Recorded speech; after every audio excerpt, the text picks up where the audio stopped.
Páscoa é a celebração da morte e ressurreição de Jesus Cristo.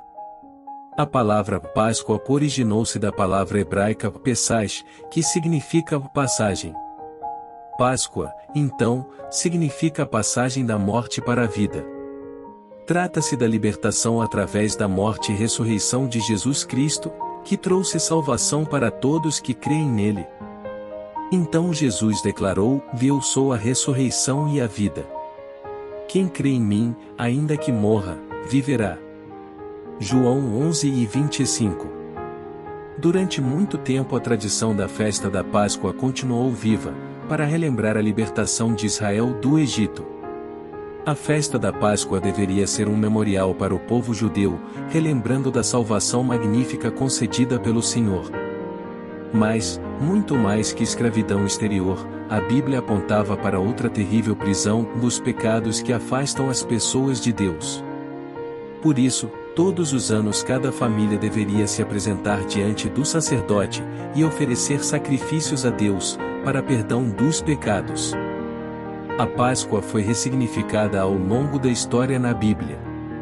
Das marcas de sangue nas portas, para os rituais de sacrifícios no templo, agora a Páscoa tem seu significado completo com a morte e ressurreição de Jesus Cristo.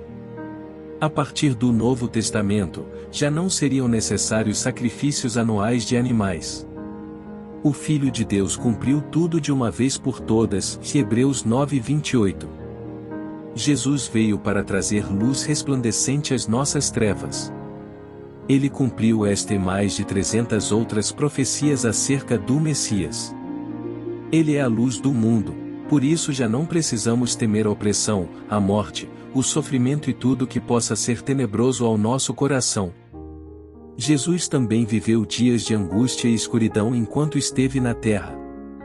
Ele já sabia que seria moído pelas nossas transgressões, que morreria pelos nossos pecados.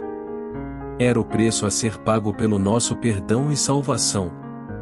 Na última ceia com seus discípulos, Jesus esclareceu que seria a sua morte que concederia a vida com Deus. Enquanto comiam, Jesus pegou um pão, e, abençoando-o, o partiu e deu aos discípulos, dizendo: Tomem, comam, isto é o meu corpo.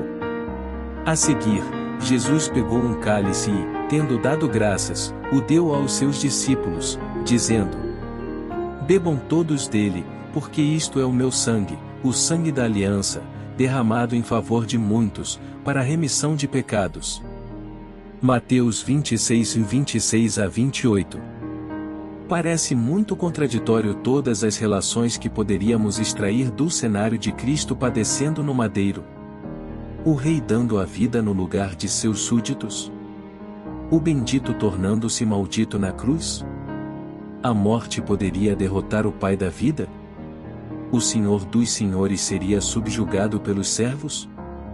A verdadeira luz sucumbiria aos poderes das trevas? Este era o triste cenário na sexta-feira a qual Jesus se entregava por amor.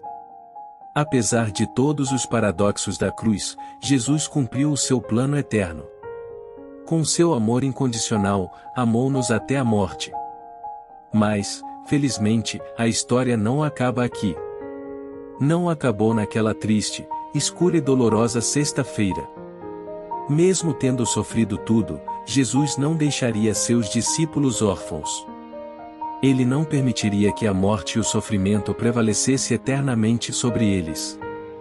No terceiro dia, Jesus ressuscitou, vencendo a morte, todo o mal e as trevas. Tendo cumprido tudo o que estava escrito a respeito dele, tiraram-no do madeiro e o colocaram num sepulcro. Mas Deus o ressuscitou dos mortos. Atos 13:29-30. Depois da perversa perseguição e terrível morte de Jesus, todos imaginavam que não havia mais esperança, nem sentido para viver. Mas, passados 3 dias, uma boa notícia surgiu, e Jesus ressuscitou. Da mesma maneira, Jesus pode fazer reacender a luz da vida. Todos aguardamos boas notícias, mas elas só virão por meio dele, Jesus, o enviado de Deus. Creia que ele tem palavras de vida eterna. Toda dificuldade que você enfrenta aqui não se compara a toda a gloriosa vida que Deus tem preparado na eternidade para você. A ressurreição de Cristo é esse fato histórico maravilhoso que deve encher os nossos corações de fé e esperança agora também em 2023. Apesar de tantas lutas, há vida em Deus, há esperança e ressurreição em Cristo Jesus. Leia a palavra de Deus diariamente. Nela você receberá as boas notícias que renovarão a sua fé e esperança em Jesus Cristo. Deus te abençoe.